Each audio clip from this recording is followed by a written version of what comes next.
C'est un rappel pour tous, ici, que moi j'ai une responsabilité devant les Gabonaises et les Gabonais, et que cette politique de logement, elle se fera. Et vous qui êtes tous réunis dans cette salle, je tiens à vous dire que cela se fera, avec ou sans vous, si vous ne participez pas. J'ai pris toutes les résolutions, j'ai répondu à toutes les demandes, j'ai fait les réformes nécessaires, parce qu'on nous a remarqué qu'il manque tel test, il faut revoir celui-là, il faut faire ceci, il faut faire cela. Tout cela a été fait. Aujourd'hui, il n'y a plus de prétexte. Il n'y a pas de prétexte.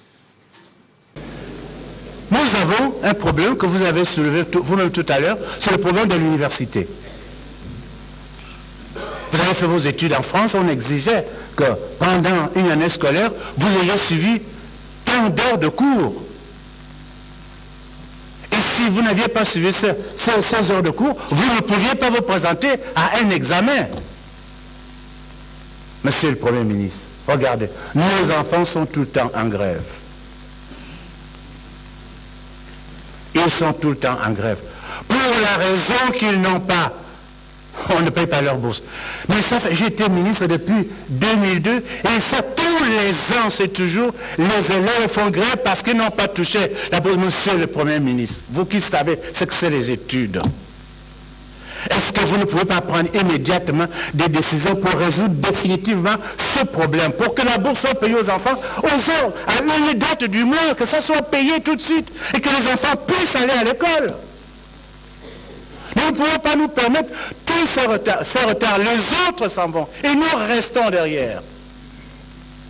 Je suis parti une fois de Malinga jusqu'à Guidouma, un lundi matin. Je n'ai trouvé qu'une école ouverte. Toutes les autres étaient fermées. Il n'y avait personne. Chez moi, vous avez Aïma, vous partez de Kougoulou jusqu'à Mela, vous trouverez une seule école ouverte. Mais quel Gabon de demain nous préparons si il n'y a pas cette formation intellectuelle suivie par l'État? Aujourd'hui, dans le secondaire, les 2/3 du secondaire sont entre les mains des privés. Ce ne sont pas les privés qui construisent un État. C'est l'État, c'est le gouvernement qui construit un État. Monsieur le Premier ministre, il faudrait qu'on y réfléchisse et mettre tout le monde à contribution et qu'on ne passe pas notre temps à parler de opposition, majorité. Voilà, ça fait 20 ans que nous en parlons. On n'avance pas.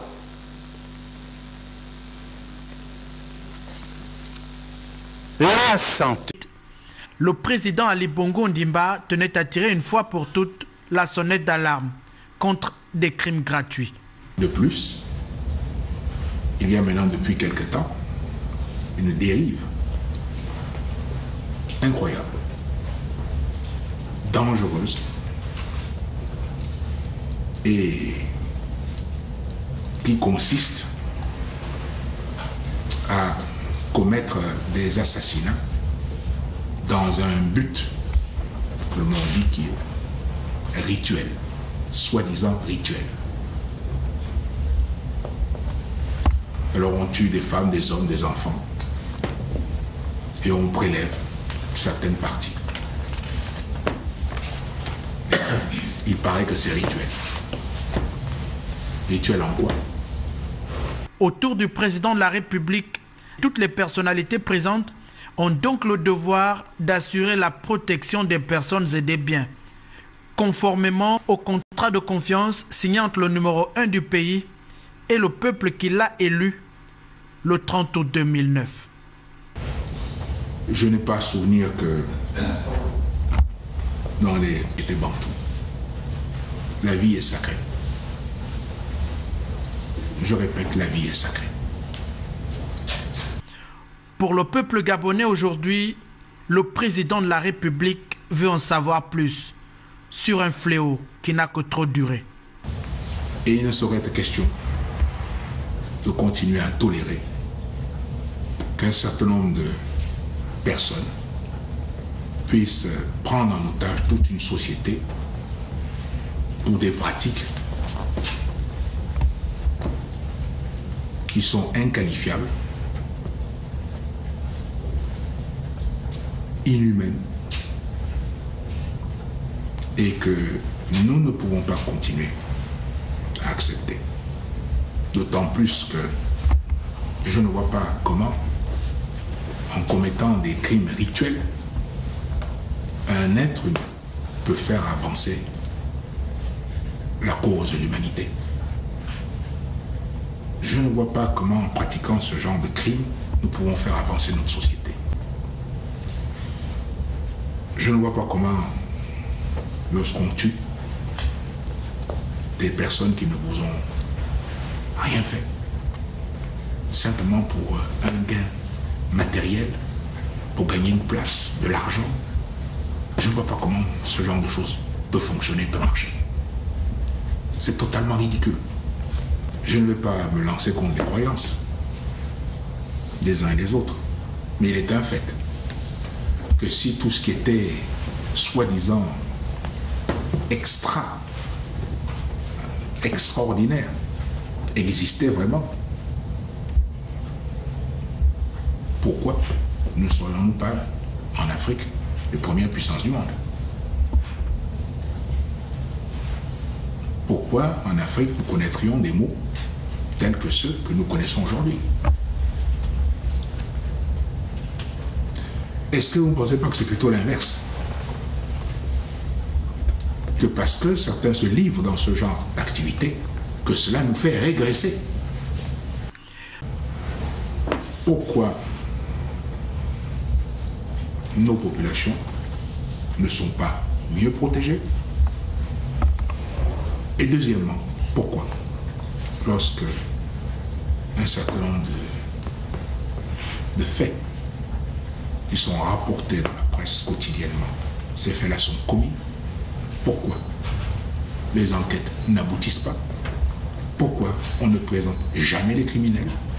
Pourquoi ne sont-ils pas jugés? Et pourquoi ne sont-ils pas condamnés? Ces questions, tout le monde se les pose.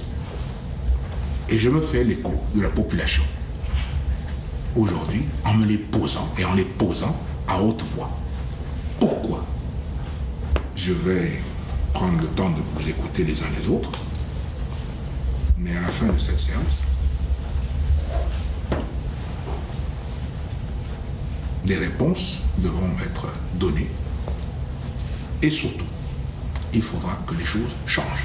Si donc nos lois sont bonnes, alors qu'on les applique dans leur plénitude, sans faiblesse, sans excès. Et je répète, personne n'est au-dessus de la loi. Il ne saurait être question dans ce pays d'impunité et de dire que certaines personnes peuvent se permettre des choses et d'autres non.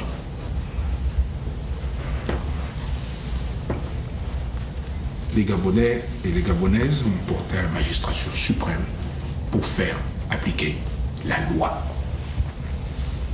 Rien que la loi et toute la loi. Et c'est ce que je ferai. Les ordures ménagères ne sont-elles pas en train de se transformer en une des plaies incurables pour la République? Là est toute la question que l'on se pose. À peine la fièvre de la canne tombée, que le vieux de Monson de retour, effacé d'un seul trait de gomme, la belle image du Gabon placée à l'international durant la CAN 2012. Libreville croupit désormais sous le poids des ordures ménagères, transformant Libreville la coquette en Libreville la poubelle. Image forte des poubelles qui débordent et qui conduisent la presse à fouiller, car les odeurs nauséabondes sont telles que curieusement l'affaire ne me personne. Les problèmes d'insalubrité que l'on avait cru voir occuper une place dans les politiques menées par le gouvernement se retrouvent à la poubelle. Comment l'affaire a-t-elle été menée jusqu'à l'aboutissement de la convention qui, au fil du temps, donne un aperçu d'une convention restée à la gorge de l'État et à travers laquelle tous les coups sont permis? Dans le film intitulé Les ombres chinoises, avec acteurs du pourrissement tapis dans l'ombre, comment, malgré multiples reportages sur la question de la route Mindoubé, personne au haut niveau n'ose lever le petit doigt pour entendre le cri de détresse des Gabonais confrontés à tant de difficultés. Comment la puissance publique peut-elle être aussi puissante au point de transformer la Convention en chiffon de papier? Comment et pourquoi personne ne veut prendre le courage de faire bouger l'ordre des choses alors que sur le plan sanitaire, les Gabonais sont fortement menacés de fièvre typhoïde, de chikungunya, de diarrhée et de peste? Étrange histoire à laquelle, au ministère de l'Intérieur, nombreux sont ceux qui connaissent que les acteurs du blocage sont nombreux autour de ce feuilleton qui nous offre un nouvel épisode avec la coupure de la route menant à Mindoubé pour porter une estocade à l'opérateur économique. La SOVOG dans ce combat doit comprendre qu'il s'agit ici d'un combat sur le terrain politique qu'il lui sera difficile de gagner pour avoir osé protéger cette convention par une juridiction suisse. L'État peut-il comploter contre l'État ou l'État peut-il comploter contre la SOVOG? La mairie impuissante ne fait que constater les dégâts. Le Premier ministre doit s'expliquer sur la question avant que le peuple ne voie en l'abondance des poubelles la volonté du gouvernement d'atteindre un objectif que le temps devrait dévoiler dans si peu.